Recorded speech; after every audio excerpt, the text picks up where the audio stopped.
Main కంటెంట్లోకి వెళ్ళే ముందు అందరికి ఒక రిక్వెస్ట్ అండి. నా ఛానల్కి ఎవరైనా కొత్తగా వస్తే దయచేసి నా ఛానల్ ఒకసారి ఓపెన్ చేయండి, కంటెంట్ చెక్ చేయండి.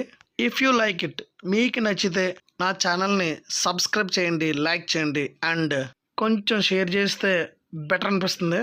హాయ్ ఫ్రెండ్స్, ఎలా ఉన్నారు అందరూ? Welcome back to my channel. రీసెంట్గా ఒక వెబ్ సిరీస్ చూడడం జరిగింది, 11 అని, అంటే 11 అని అర్థం. ఇది ఒక హిందీ వెబ్ సిరీస్, ఒక సస్పెన్స్ ఇన్వెస్టిగేషన్ థ్రిల్లర్. అబ్బో, ఇలాంటివి చాలా చూస్తామంటారా?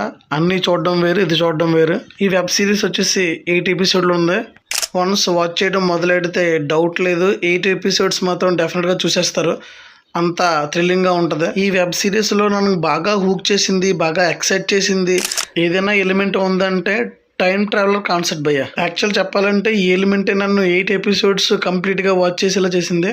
మూవీ అంతా మర్డర్ ఇన్వెస్టిగేషన్తో జరుగుతూ ఉంటుంది. ఫస్ట్ కేసు వచ్చేసి చిన్న పాపని చంపేస్తారు, దట్ టు 18 years బ్యాక్. పాప ఏమో 1998లో చనిపోతుంది, బట్ మర్డర్ ఇన్వెస్టిగేషన్ మాత్రం 2006లో రన్ అవుతూ ఉంటుంది. ఇది ఒక అన్సాల్వ్డ్ కేసు అనమాట. హీరో గ్యాంగ్ ఈ కేసుని ఏ విధంగా సాల్వ్ చేశారనేది చాలా ఇంపార్టెంట్ భయ్య.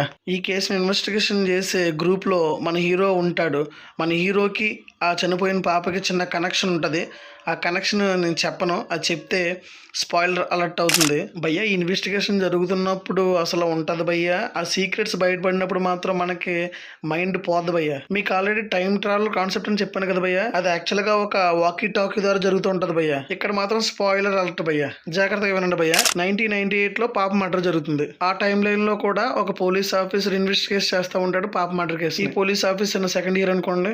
2016లో మన మెయిన్ హీరో కూడా ఇన్వెస్టిగేట్ చేస్తూ ఉంటాడు ఈ అన్సాల్వ్డ్ కేసుని. 1998లో వర్క్ చేసే పోలీస్ ఆఫీసర్ దగ్గర ఒక వాకీ టాకీ ఉంటుంది. 2016లో ఇన్వెస్టిగేట్ చేసే మన హీరో దగ్గర కూడా ఒక వాకీ టాకీ ఉంటుంది. నైట్ టైంకి 11:11కి ఆ రెండు కూడా ఆటోమేటిక్గా కనెక్ట్ అవుతాయి. అలా కనెక్ట్ అయినప్పుడు మన ఇద్దరు హీరోలు కూడా ఆ కేసు గురించి మాట్లాడడం జరుగుద్ది భయ్య. ప్రతి ఆడియన్స్ కూడా యాక్చువల్గా ఆ 11:11 ఎప్పుడు అవుద్దా, వాళ్ళిద్దరూ ఏం మాట్లాడుకుంటారు, కేసుని ఏ విధంగా సాల్వ్ చేస్తారు అనేది చాలా క్రేజీగా ఉంటుంది. అండ్ వన్ మోర్ థింగ్, ఆ కాన్వర్జేషన్ అనేది 1 minute మాత్రమే ఉంటుంది.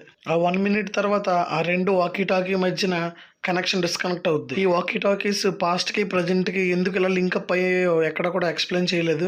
సో ఈ విధంగా మన ఇద్దరు హీరోస్ పాస్ట్లో అన్సాల్వ్డ్ అయిన కేసెస్ అన్నీ కూడా ఆ వాకీ టాకీ సహాయంతో ప్రజెంట్లో కేసుల్ని సాల్వ్ చేస్తూ ఉంటారు. రియల్లీ ఈ వెబ్ సిరీస్ వర్త్ వాచింగ్. ఈ వెబ్ సిరీస్ లో చాలా twist and turns and exciting moments and thrilling elements ఉన్నాయి. Actually it is a remake of Korean drama web series named సిగ్నల్డ్.